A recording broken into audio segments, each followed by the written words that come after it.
Time it took you to buy your ticket. 3.2 minutes. Time it took you to get your popcorn.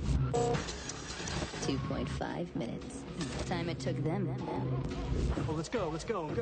To steal your car. Hello, ladies. 60 seconds. Move, go. Come on, Sway, baby, work your magic.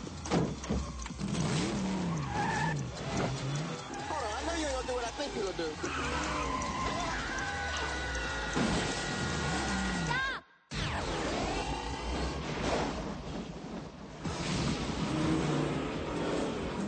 You're gonna have to go old school. A day to shop, a day to prep. Surprise attack. Nice. Little trick I learned in the car thief retirement home. By the time the first car's reported stolen, your ship set sail.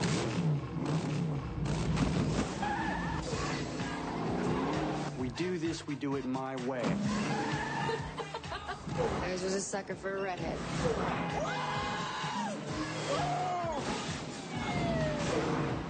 You break it, you buy it, my friend.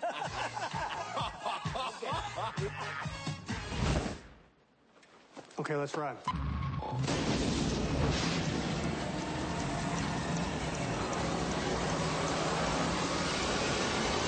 Gone in 60 seconds. What do you think is more exciting, having sex or stealing cars? Having sex. While boosting cars. Oh, that's a good line.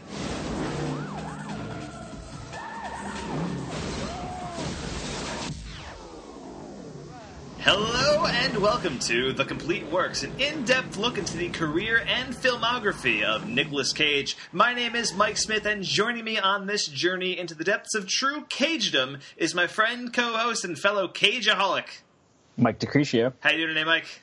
Good. I think today should be an interesting episode. Today should be an interesting episode. We have talked at length about how much we love Nicolas Cage in action blockbusters. Right. And now that theory is put to the test. We entered the year 2000 with Nick Cage back in action blockbuster mode, and what better way to get back into that groove, Mike, than re-teaming with producer extraordinaire Jerry Bruckheimer? I mean, there's probably better ways.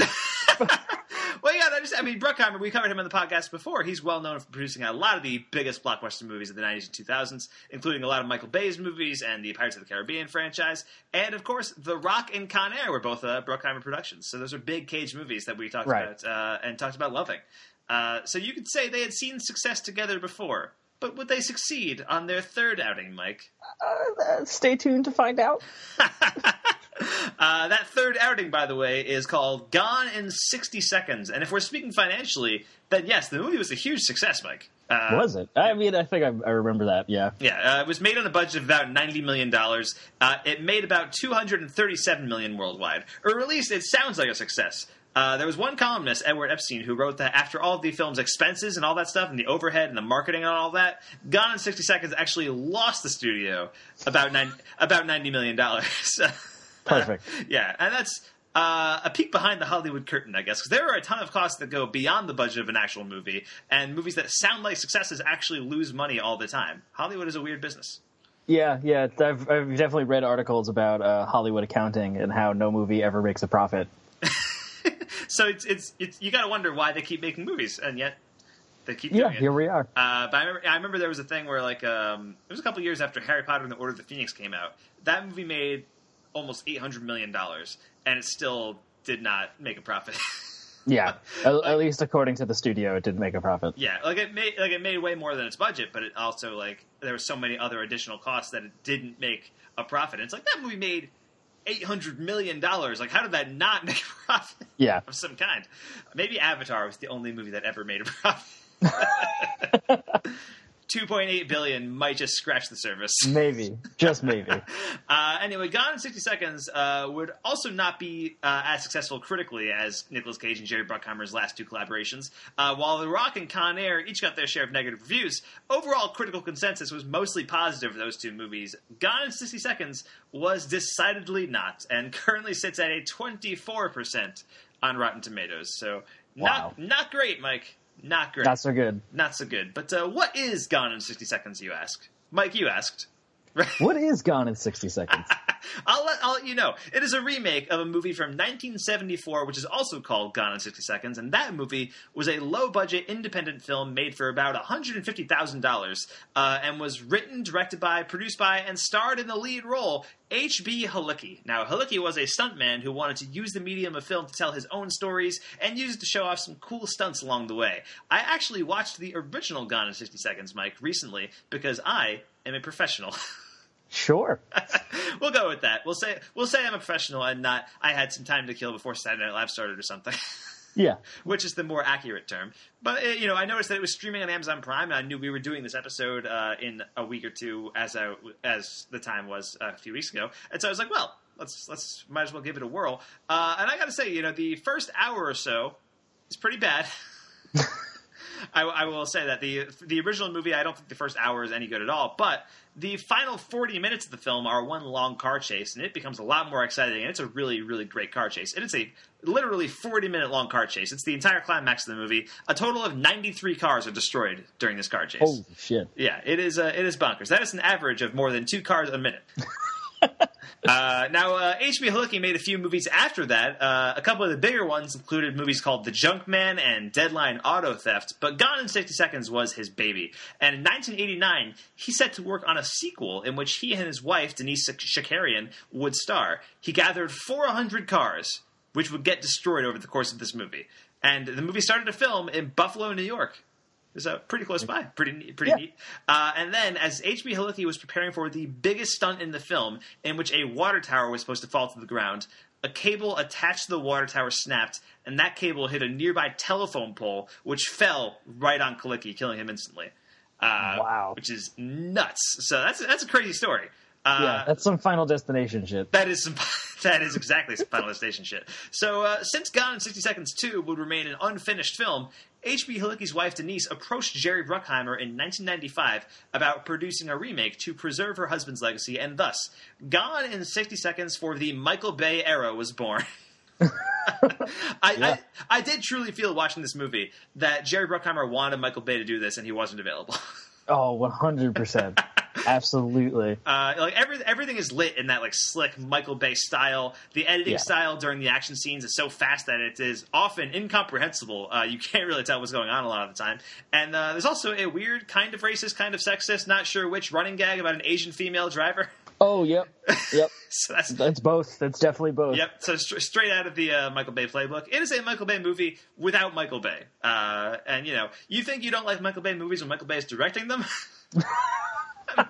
Imagine when he's not. The man who did direct this movie was Dominic Sena, who spent the early years of his career directing music videos before releasing his feature debut, 1993's California, which starred Brad Pitt, Juliette Lewis, and David Duchovny before any of those people were famous.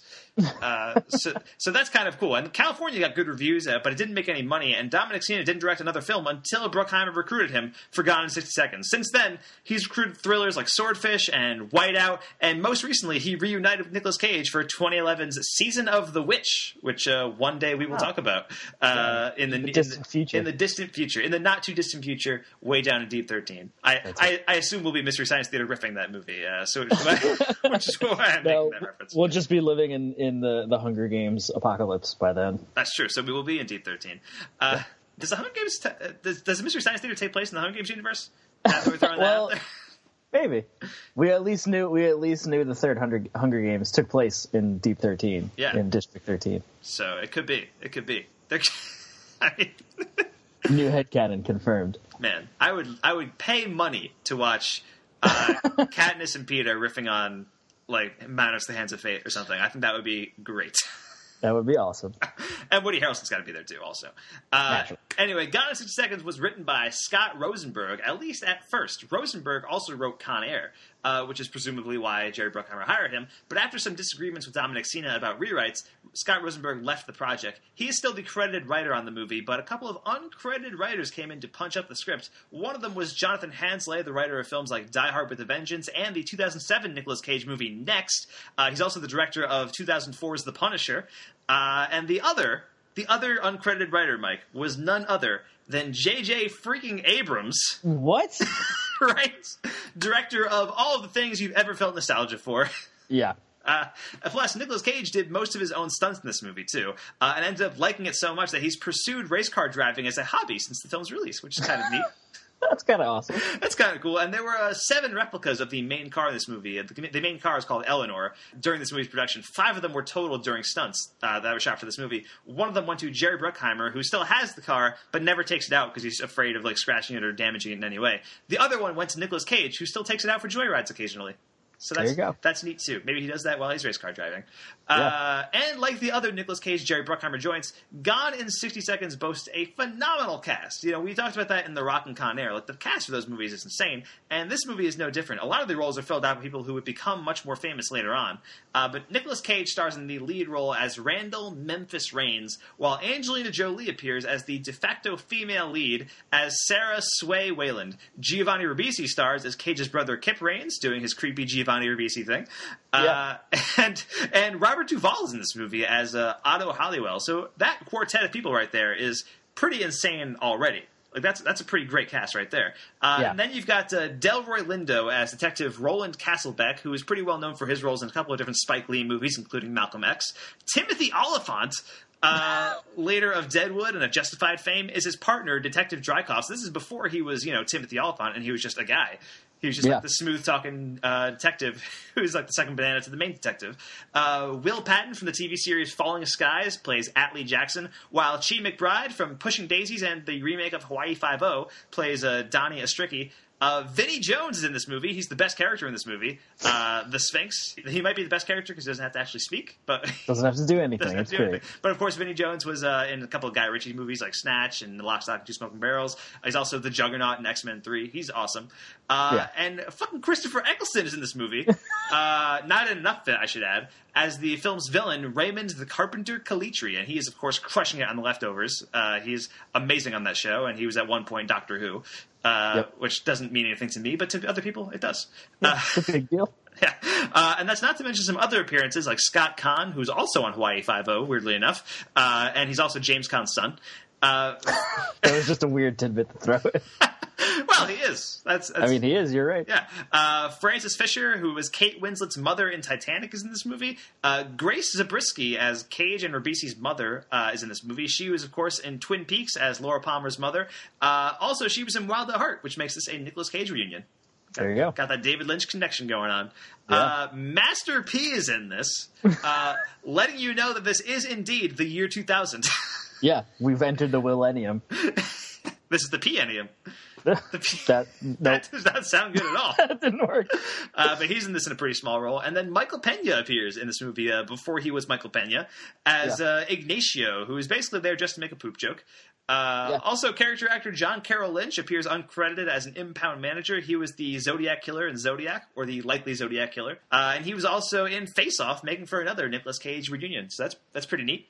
2 reunions for the price. We're getting to the point where Cage has been in every movie ever, so the reunions are going to start stacking up, I think. I think so, too. Yeah, that's already been happening for a while. At a certain point, every movie we've done has had at least one. Pretty neat. Which is fun. That's exciting. Yeah, it's a cool little tidbit of information that we are doling out to you, the audience.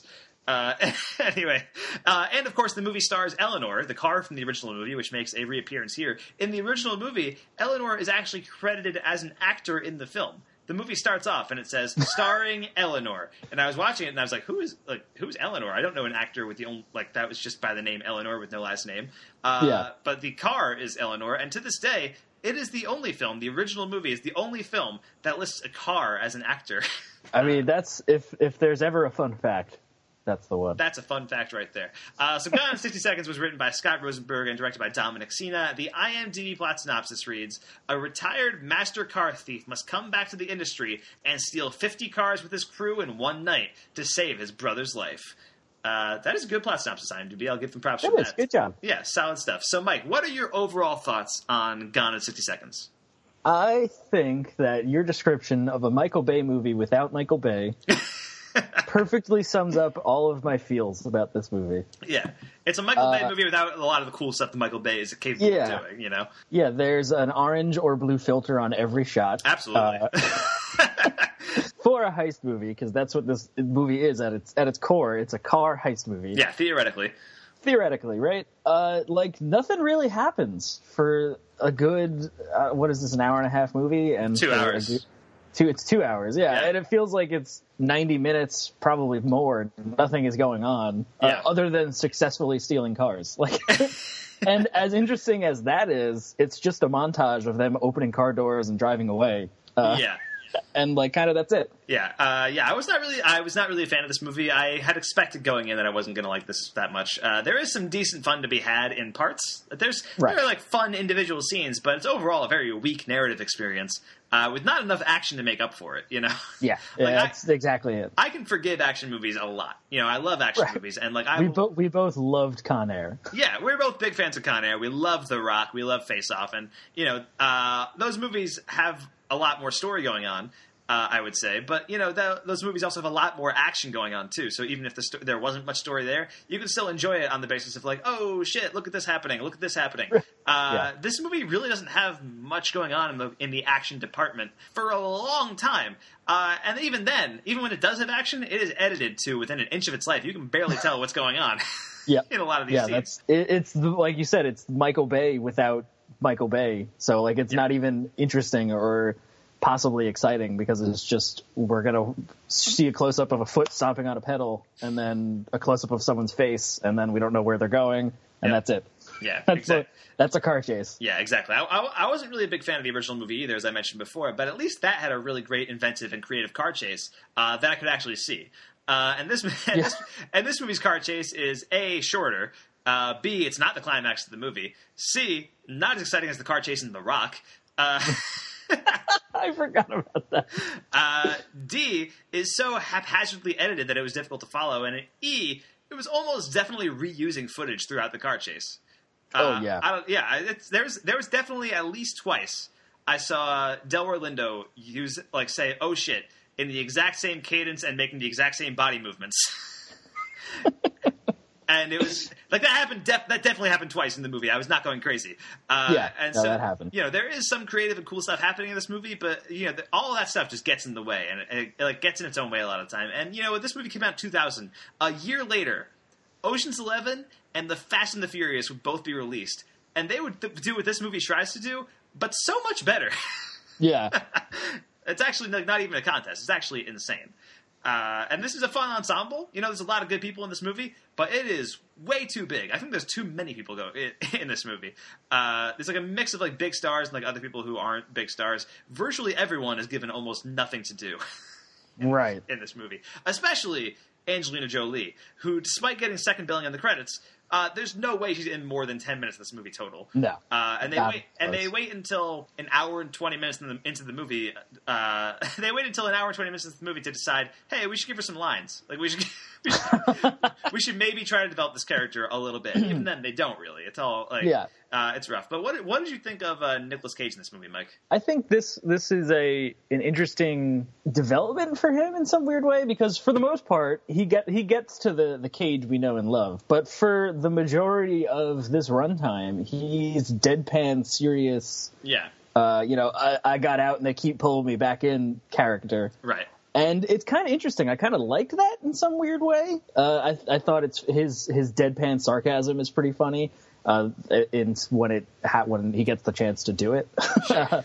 There's the scene when he walks out of the diner after talking with his mom, and the two detectives confront him, and the detective is giving him the runaround. He's talking about he's telling him the story of a phone call he had, and he keeps being like, well, then he said, and then I said, and then he said, and Cage just delivers the perfect, wow, you guys said a lot. So Cage is given the opportunity in the beginning of towards the beginning of the movie to be the deadpan guy or the serious dude. And then after he steals Eleanor towards the end of the film and things happen, he starts doing the weird, crazy, screaming, delivering lines, right. Like he's talking. He tries to argue that Eleanor, even though she's a little beat up at the end, he still fulfills the contract or whatever. Right. And he's like, you take 80 from 200 and we have a deal.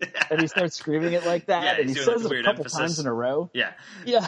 Yeah. I think what were you gonna say? I was just gonna say, I think it's weird how he starts off straight and then falls back into this weird Cage thing that he does all the time at the end of the film. Yeah, maybe that's a deliberate choice because his character starts off straight and then falls back into his old patterns. So maybe I'm giving this movie too much credit, but that is...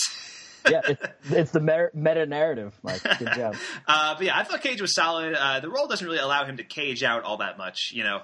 Like The Rock and Con Air and Face Off, they all work partially because they let Cage get a little nuts. You know, like there is some insane Cage stuff going on in those movies. His performance here kind of reminded me of Firebirds, where he's mostly supposed to play pretty determined, and yet he does add those little touches kind of throughout the movie that I love. I think the best scene in the movie is the scene in which he's pretending to be a man named Roger. When he's like at the car dealership. I forgot about that. It is delightful. My name's Roger, sir. May I be of some help? That's funny. My name's Roger. Two Rogers don't make a right. Roger, I have a problem. Yes. I've been in LA for 3 months now. I have money, I have taste. But I'm not on anybody's A-list, and Saturday night is the loneliest night of the week for me. Well, a Ferrari would certainly change that. Perhaps. But you know, this is the one, yes. Yes, I saw 3 of these parked outside the local Starbucks this morning, which tells me only one thing. There's too many self-indulgent wieners in this city with too much bloody money. Now, if I was driving a 1967 275 GTB4 Cam... You would not be a self-indulgent wiener, sir. You would be a connoisseur. Precisely. Champagne would fall from the heavens, doors would open, velvet ropes would part. I don't have one here. However, I do have one in the warehouse. Superb. What else do you have in the warehouse? There's good stuff. And he has this like weird habit of quickly shouting a bad joke and then laughing at it really fast. And he does this. He does this a couple times in the movie. During that Roger scene, the salesman comes up to him and he's like, "Oh, hi, my name's Roger." And Cage is like, "Oh, what a coincidence. My name's Roger too. But 2 Rogers don't make it right. Ha ha ha ha." It was the best scene in the movie. And there's the scene where he's recruiting Angelina Jolie onto the team, and she says something like, "Hey, you look like a Bible salesman," and he goes, "You're healed," like really fast, and it's like, and then he laughs at it again, and it's just a weird character tick that only comes up a couple of times. But I enjoyed that aspect of his character anyway. How do you think this role fits into the roles that we've seen Cage play so far, Mike? I think it's an interesting thing. Like we talked about, you know, he wins the Oscar. It's the thing we always come back to, that he applauds the effort of small indie films, and we need these kind of things. And then he goes off and makes the We Made It Ma trilogy. Yeah. And then we get Bringing Out the Dead, which is kind of a throwback to like the Leaving Las Vegas type movie. And then we're back with Gone in 60 Seconds. Yeah, I think at this point in his career, he's kind of alternating between the weird, like the weirder movies and the blockbuster movies. Like they're kind of like alternating back and forth.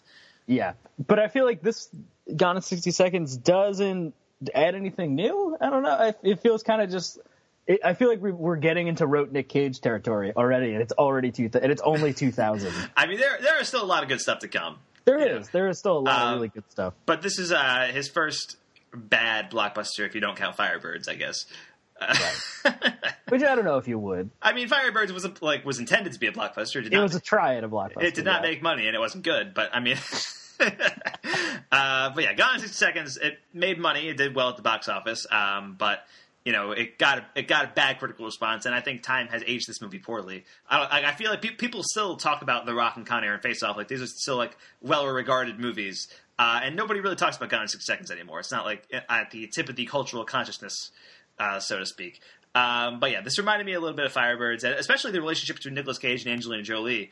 Reminded me a lot of the relationship between Cage and Sean Young in Firebirds, because like that movie, there is nothing to indicate that Cage and Jolie have history together until they mention it very late, right, into the movie, and you're like, wait, what? Like, what are they talking about?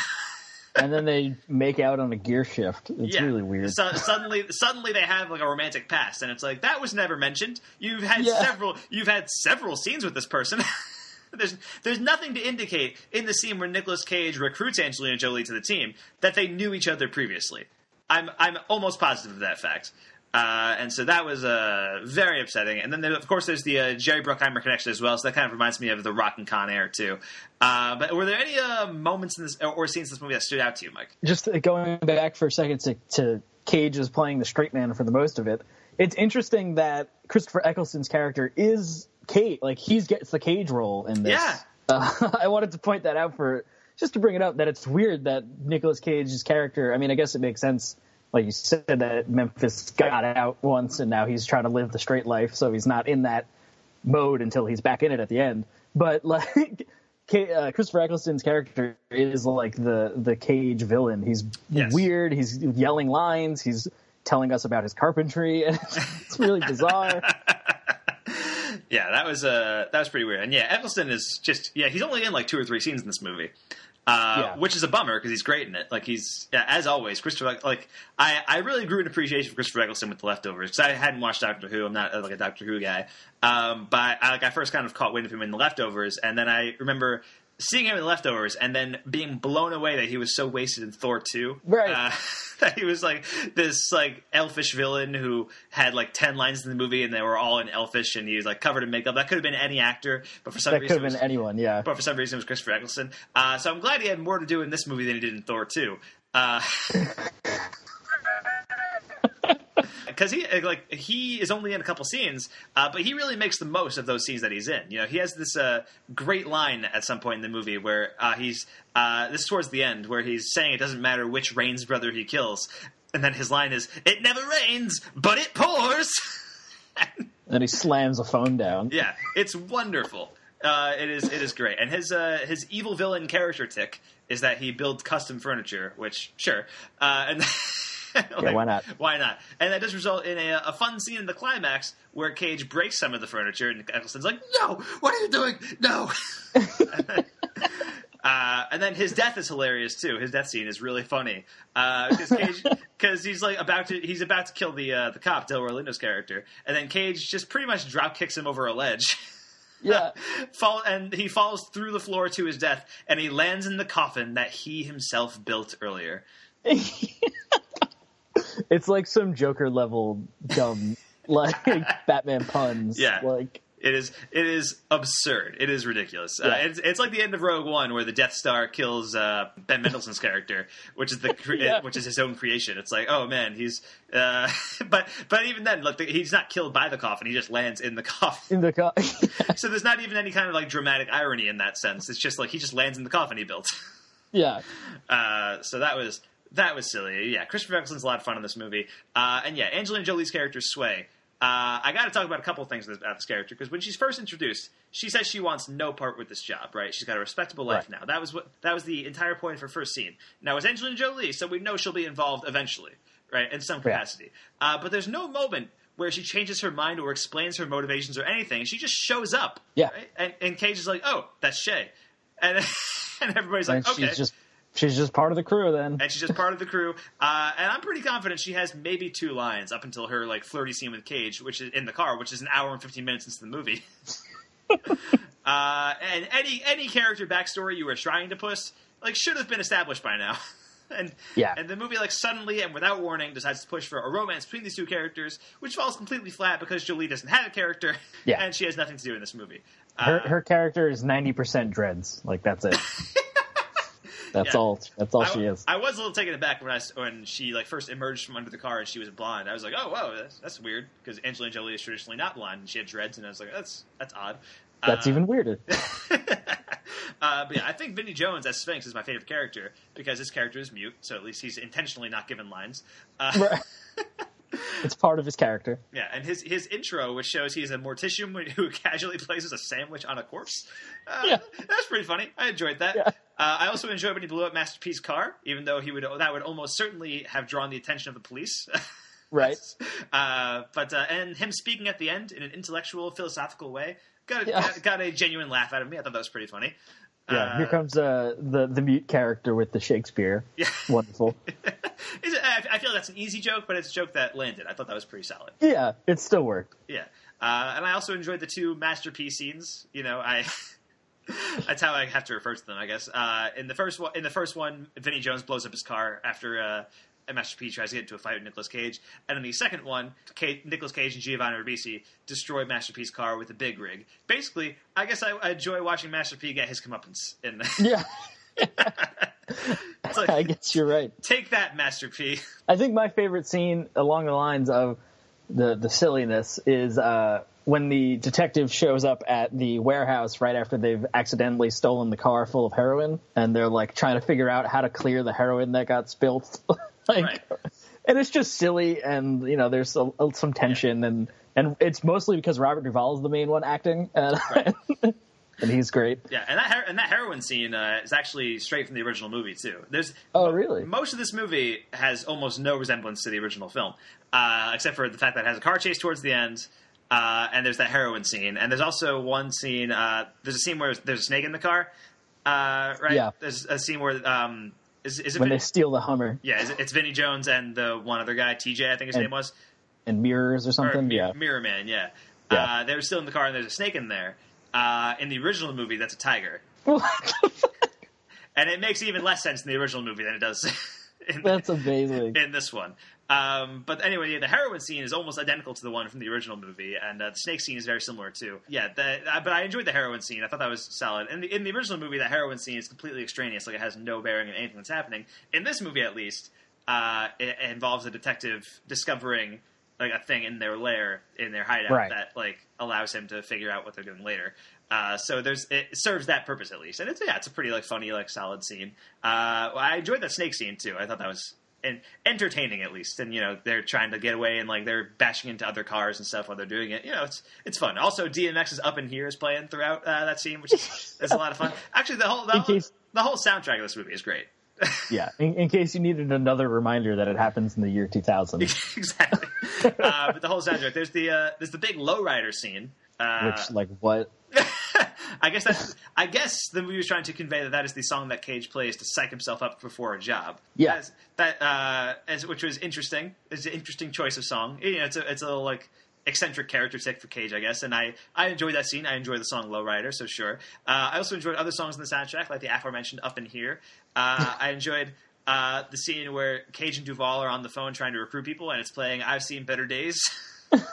I've seen better days. And of course, at the very end of the movie, the most on-the-nose song choice of all time, "Been Caught Stealing." By Jane's Addiction. That is a song choice for this movie that would make the soundtrack supervisor of Suicide Squad cringe. Yeah. Like, it's just so on the nose, but I enjoy that nonetheless. I enjoy really goofy soundtrack ticks, I guess. But yeah, I will say some of the jokes in this movie do land. That there's some solid stuff in there. Maybe it's because J.J. Abrams was doing uncredited rewrites. I don't know. But there's one line that made me laugh kind of hard when Giovanni Ribisi's character shows up with his own crew in tow. And I think that was part of the problem with the movie, was that, again, there was so many people on that crew that's hard to care about all of them. Yeah. And, it's not like Ocean's 11 has 11 people on that crew, and that's a lot, but all of them feel like distinctive characters. And in this movie, I can tell you which ones are people that are people I recognize, like that are famous people who I can point to, like, hey, that's Vinnie Jones, hey, that's Angelina Jolie, hey, that's Robert Duvall. Giovanni Ribisi's crew is almost entirely like extraneous humans. Like, they're just bodies. They are just bodies. And there's like one, like Mirror Man was kind of funny, and there was like a guy named TJ, or I think he was the kid, right, who got shot or something. I don't know. Like, a guy gets shot, and like I don't even know. Like, sure. I barely remember who that guy was. Yeah. Yeah. But there's like one line when Giovanni Ribisi is introducing his crew to Nicolas Cage's crew, and he like describing all the jobs they can do. And one of them's like good with computers. One of them's good with this. It's like, what about that guy? It's like, oh, that's Freb. Which is a stupid name. And they're like trying to think of Freb, and it's like, oh, Freb, he can order pizzas like nobody's business. That was a funny line, and Freb like goes along with it, like, yeah, man, people got to eat. You know what I'm saying? Yeah, there is some fun banter stuff going on between this huge crew, like the pairing of Mirror Man and the guy who never shuts up with the guy who doesn't talk. Sure, like that's an easy setup. Natural pairing, yeah. Yeah, like, it's fun. It's silly. He keeps saying he's going to kick his ass, and and then he gets stared down by Vinnie Jones, and he backs off, but it's funny. Yeah, so it's fun. I also wanted to talk about the scene with Nicolas Cage and Angelina Jolie in the car when they basically reveal that they had a romantic history. Now that the movie is an hour and a half over, right? But I want to talk about that scene because I feel like there's such a hugely missed opportunity in that scene. So there's this, like, they open that scene and Angelina Jolie asks him, so what do you think is more exciting, having sex or stealing cars? And Nicolas Cage has to think about it for like a minute, like a long minute. Like a long it takes minute. a while. He's thinking about it. And then he like looks back at her and says, having sex while stealing cars. Like that. the smoothest line of all time. Best pickup line ever. And I that was the first thing I thought of when she said it, and I was like, oh, well, that would be perfect. And he said it, so good job. But yeah, so there's that scene, and they start to make out a little bit, and then she like kind of like she kind of gets out of the mood when he starts talking about the cars and stuff. And then the couple that they're like staking out and like trying to see if they can go in the other room or whatever, that couple is having sex, which is what prompted this conversation. And so I thought it would be really interesting if when they started taking off the car, like started stealing the car and like doing all the things they had to do to steal the car, if they would cut back and forth between them stealing the car and the couple having sex. And like have it being like cross cut to show, because they had they already brought up the comparison about stealing cars and having sex. So I thought it would be a really interesting juxtaposition, and you can see them. You can have like a lot of visual fun with that. Like there could be a lot of visual jokes about like I don't know about the mechanics of stealing cars, but if there's like if there is some kind of motion you have to do stealing a car that resembles the motion you have to do during sex, like that would be. I mean, we already earlier in the film see Cage walk up to Eleanor and lovingly caress the hood. Exactly. And the curve of the roof. Like, they already did it. Like, just do it again. Yeah, it seems like a huge missed opportunity, and that could have been a really fun, funny scene. But anyway, so that I wanted to bring that up because that just seems like a big missed opportunity to me. What did you think of the car chase, the big car chase that this movie is supposed to be built around? That E.T. did the ending of it better. Like when he flew in the air? Is that what you... Yeah, like the really long jump that happens at the end. Like, well, that jump is in the original movie too. And the thing is, in the original movie, that's an actual jump. Like they actually did that jump. And I feel like in this movie, you can like the jump is edited together, and like you can tell it's not it's not a jump that is as long as it actually is. If they actually did the jump, so that's a bit of a bummer for sure. Especially because the length of it becomes just this like clip art car flying over a backup of cars and then landing. Like it's just like I'm sure they did do some type of jump. Yeah, I'm sure there was definitely stunt work involved. Like I said, Nicolas Cage did most of his own stunts in this movie. I will say there is some fun stuff in the car chase, like when Cage is driving in reverse. Like I enjoyed that part of the car chase, and when he like looks out into the other car and smiles at the kid who's like looking at him in the car. He's like, hey. Yeah. Yeah, there is some fun things happening when they're in the alleys and they're avoiding the dump trucks or whatever's going on. Yeah. But for the most part, it feels like a pretty rote car chase. There's nothing particularly exciting happening. Yeah. It's about half the length of the original car chase, and it's not as good. So. Right. So thank God. So there's that. But anyway, so are there any other scenes in this movie that stood out to you, Mike, or should we move on to Netflix reviews? I think we're good. I think we've kind of described our overall feelings pretty well about how it kind of lacks a lot of stuff. Yeah, there is like some mildly fun times happening here. I feel like there's the seeds of a good movie here. If it had like a stronger screenplay and stronger direction, and overall was just stronger. Yeah, because like you said too, the comparing it to Ocean's 11, which has I don't know how many members are in the crew in Gone in 60 Seconds, but it's probably near 11. It's a huge number, yeah. Yeah, and it manages to handle that ensemble really well by having the characters be real, by being able to play off each other and be interesting. And Gone in 60 Seconds fails on all those. Yeah, so. Ocean's 11 did all the heist stuff really well, and Fast and Furious did all the car stuff really well. Gone in 60 Seconds fails at both of those things. So. Right. So watch those other two movies instead. Yeah, so that's unfortunate. But let's move on to Netflix reviews, Mike, shall we? Yes. All right, let's do it. Here are some Netflix reviews for Gone in 60 Seconds. Here's a 5-star review of Gone in 60 Seconds. Love, 2 exclamation points. This movie, 2 exclamation points. Have watched it many times. Great stars, little suspense, good story, cars, and speed and chases. Those 2 words are in all caps. Also 2 exclamation points. One of my major loves of movies. By the way, if it's any diff, I'm a woman. Cool Nicolas Cage did X amount of stunts. Please to enjoy. One exclamation point. For those first 2 sentences, I thought it was Nick Cage writing it. Yeah, no, it was not. Here's a 2-star review of Gone in 60 Seconds, which makes a pretty good reference. Overall, Gone in 60 Seconds 2000 is an okay time waster, but as Tracy Thoms says in Quentin Tarantino's Death Proof, you're better off with the real one, not that Angelina Jolie bullshit. Yeah. And that is a line from Death Proof. That is a big thing right there. That Death Proof references Gone in 60 Seconds there. And, of course, Death Proof is probably hugely influenced by the original Gone in 60 Seconds in terms of its car action. Right. The whole time I was watching Gone in 60 Seconds, I was just wishing I was watching Death Proof. And that's real. Like, that's for real. That's a real thought I had. I was going to say, I feel like you think that while you're watching most movies, though, because you really like Death Proof. But I mean, especially car chase movies. Like, yeah. No, I feel you. Anyway, here's a 4-star review of Gone in 60 Seconds. I like Nicolas Cage. In my opinion, I think he's a good actor, and therefore I like this movie. I'll watch it again if I want to. Sure, that person's an adult. They can do whatever they want. I like that, though. It's like, I like Nicolas Cage. In my opinion, I think he's a good actor, and therefore I like this movie. Like, that is the reason he likes this movie, is because Nicolas Cage is a good actor. He says nothing about Nicolas Cage's performance in this movie. No. And one day, perhaps, if he wants to, he'll watch it again. Here's a 5-star review of Gone in 60 Seconds.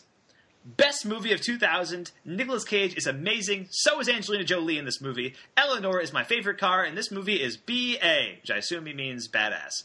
I would recommend that if your kid is going to watch it, that he should be interested in cars and like fast-paced, awesome movies. If not, he will not like this movie. He should be at least 12 years old to at least understand this amazing movie. All the other actors have nothing on Nicolas Cage in this movie. They should make it where it is an instant movie. I'm tired of watching the trailer, and I can't find the movie anywhere. And does anybody have any suggestions on where to find this movie? Thanks. P.S. Best movie ever. I thought I was going to end with "This is a cry for help." Just like slowly help devolves. They have taken my family. Please watch Gone in 60 Seconds. And that this comment brings up a good point where it says they should love cars. I feel like even on that front, this movie doesn't do justice to like cars. Yeah, I would agree with that. Like, I'm not a big car guy. Like, I don't. I'm not a gearhead or anything like that. Yeah, but I feel like you get like there are over 50 cars in this movie that you see for maybe like a split second. Like, yeah. Yeah, it's kind of pointless. It is. So here's a 2-star review of Gone in 60 Seconds. This movie was all right. Nicolas Cage was all right in it. He liked stealing cars a lot. The Russian bad guy in it was cool. Angelina Jolie was all right in it. It's too bad she had to do political movies later in her career. I don't like her. I don't like her as much now. I don't like Brad Pitt either. He's annoying. At least Angelina Jolie wasn't annoying in this. As for later films, most of the other actors don't do a whole lot in this movie. Delroy Lindo was cool as a cop. Other than that, this movie didn't have much going for it. Overall, it could have been a lot better, and it's not that great. I mean, I can't disagree with that last sentence, at least. Yeah, I can't. I feel like it's tough to disagree with most of that review. Although I think it has a weird tangent against Angelina Jolie and Brad Pitt. Yeah, pretty unnecessary. Pretty unnecessary. And finally, here's a 3-star review of Gone in 60 Seconds. I have to start out by saying I can't stand Nick Cage. Raising Arizona, Wild at Heart, and of course, I hated him in Leaving Las Vegas with a passion. They are describing 3 of his best films as some of the worst movies. As the worst movies, yeah. After Con Air, I wish he'd leave Hollywood.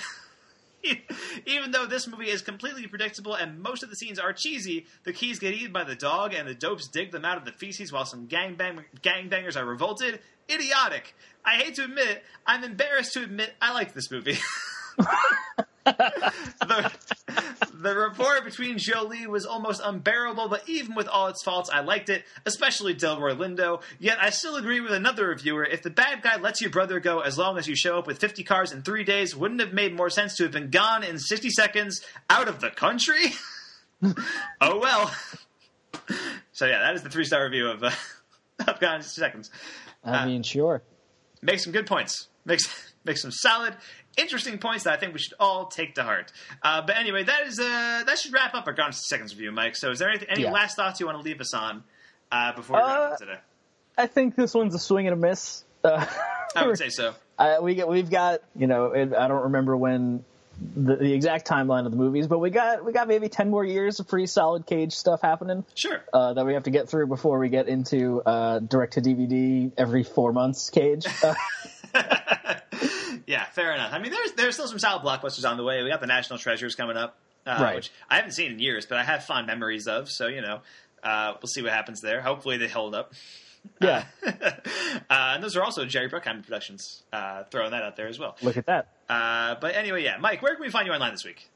You can find me at twitter.com/mdfilmblog. And if you like Dungeons & Dragons, my friends and I post our games at youtube.com/geonerd79. And you can find me online at twitter.com/msmithfilmblog and all of my podcasts and stuff at filmbook.com. And I started writing some stuff for crookedscoreboard.com. You can check that out there. Thank you so much for listening to The Complete Works. I'm Mike Smith. That is Mike DeCrescio. If you're listening to this review via our podcast on iTunes, please subscribe to the podcast, rate it, and take a moment to give us a review. You can help support this podcast and Filmbook by taking part in our Patreon campaign. You can find our Patreon campaign page at patreon.com/filmbook. Any feedback, compliments, topic discussions, and even hate mail can be sent directly to podcast@filmbook.com. You can list the podcast you're emailing about in the title of your email because we produce just so many different hard to keep track. We would love to hear from you. Join us in 2 weeks for another episode of The Complete Works, in which we'll be talking about Nicolas Cage's role in director Brett Ratner's The Family Man. So I'm interested in that. I was actually listening to the Slash Filmcast a while ago, and David Chen and Jeff Donato did an After Dark, and they ended up talking about The Family Man for like a half hour. Wow. So that was interesting, to say the least. So now I have more context to view this movie, and so We're in good company. yeah, exactly. Plus, you can keep an eye out for Film Bookcast, where we will be discussing the directorial debut of Jordan Peele, Get Out. I am very excited about this movie, Mike. I've heard great things about it. Actually, it comes out tomorrow as of this recording, and it still has a 100% of Rotten Tomatoes. Yeah, I was going to say, I remember seeing last night that it's still sitting at 100% on Rotten Tomatoes. So, Yeah, so that's very exciting. Okay. I'm very stoked for that. And actually, there's a new movie coming out this weekend, too, that I remember you were telling me about. That's premiering on Netflix tomorrow. I Don't Feel at Home in This World Anymore, the directorial debut of Macon Blair. yeah. So that's exciting. Yeah, I just came to mind. But throwing that up there, if anybody wants to watch that, they can. There you go. I'm not going to stop you. Anyway, thanks so much for listening, guys, and thanks for getting in the cage.